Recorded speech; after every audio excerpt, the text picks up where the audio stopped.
ഇന്നൊരു കുഞ്ഞു വാട്ടയിറ്റിനേടെയാണ്. അപ്പോൾ മോർണിംഗിൽ തന്നെ ഞാൻ ഈ ഒരു നെല്ലിക്കയുടെ ജ്യൂസാണ് കുടിക്കാറുള്ളത്. വീഡിയോ ഞാൻ ഓൾറെഡി അപ്ലോഡ് ചെയ്തിട്ടുണ്ട് കേട്ടോ. പിന്നെ അത് കഴിഞ്ഞതിന് ശേഷം ഞങ്ങൾ ക്ഷേത്രത്തിൽ പോയിട്ടുണ്ടായിരുന്നു. അപ്പോൾ ആസ് യൂഷ്വൽ എപ്പോൾ കഴിക്കുന്ന പോലെ തന്നെ മസാല ദോശ കഴിച്ചിട്ടുണ്ടായിരുന്നു. തിരിച്ച് വന്ന് ഉച്ചയ്ക്ക് നമ്മൾ ചോറും ബ്രൊക്കോളിയുടെ ഒരു ഉപ്പേരി എന്ന് പറയില്ലേ, പിന്നെ ഒരു ചെമ്മീൻ റോസ്റ്റും പിന്നെ നെല്ലിക്കയുടെ അച്ചാറും കൂടിയാണ്. ഞങ്ങൾ നേരെ എൻ്റെ വീട്ടിലേക്കാണ് വന്നിട്ടുണ്ടായിരുന്നത്. പിന്നെ നമ്മളിപ്പോൾ അത് കഴിക്കുന്നതിൽ ചെമ്മീനൊന്നും കുട്ടികൾക്ക് കൊടുക്കാറുണ്ടായിരുന്നില്ല. റെഡ് മീറ്റ് അങ്ങനത്തെ ഒന്നും കൊടുത്തിട്ടില്ല കേട്ടോ.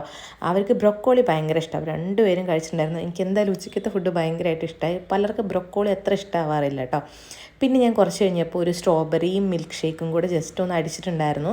അപ്പോൾ അത് ഞാനൊരു ഗ്ലാസ് കുടിച്ചു. ഭയങ്കര ഫില്ലിംഗ് ആണ് കേട്ടോ. കുറേ നേരത്തേക്ക് പിന്നെ എനിക്ക് വിശപ്പേ ഉണ്ടായിരുന്നില്ല. അല്ലെങ്കിൽ ഞാൻ എന്തെങ്കിലുമൊക്കെ എടുത്ത് കഴിക്കുന്നതാണ്. സ്ട്രോബെറിക്ക് ഇപ്പോൾ നല്ല വില കുറവാണ് കേട്ടോ. ഒരു ബോക്സിന് ഞാൻ 50 റുപ്പീസിന് എങ്ങാണ്ടാണ് വാങ്ങിയിട്ടുണ്ടായിരുന്നത്. പിന്നെ നൈറ്റിൽ നമ്മൾ ആസ് യൂഷ്വൽ ചോറാണ് കഴിക്കുന്നത്. ചോറും മാന്തൽ കറിയും അതേപോലെ തന്നെ ആവോലി ഫ്രൈയും പിന്നെ ചെമ്മീൻ പരട്ടും വെള്ളവും. പിന്നെ തൈരൊന്നും നൈറ്റ് കഴിക്കാറില്ല കേട്ടോ. ഇന്ന് ജസ്റ്റ് എടുത്തേ ഉള്ളൂ.